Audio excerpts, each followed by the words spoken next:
What's up mga koyot? Ngayon po ay kumukuha kami ng kalapate kasi may pupuntahan po kami mamaya kay Sir Montes sa CHPA Club dito po sa GMA Station. Kasama ko din po pala ang aking tatang na maglo-load po mamaya. At ayan na po, pupunta na po kami sa aming paglo-loadan ng kalapate. At ayan na po, malapit na po kami sa aming pupuntahan. Medyo nalito lang po kami sa daan dahil first time po namin papunta dito at maglo-load ng kalapate. Ayan na po, nakababa na po kami at papunta na po kami kila Sir Montes at syempre kasama ko po ang aking tatang, kapatid at pinsan na supportive sa akin. At nandito na po kami sa CHPA loading station. Pumila na din po kaagad kami ng tatang ko. Madami-dami din po kasi yung tao nandoon. At para makauwi na din po dahil paggabi na po ng paggabi.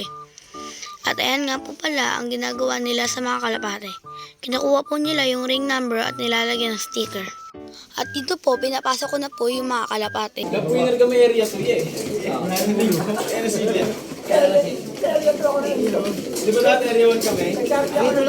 Area 1 na yun. At yun lang po, salamat po sa pakikinig. Paalam!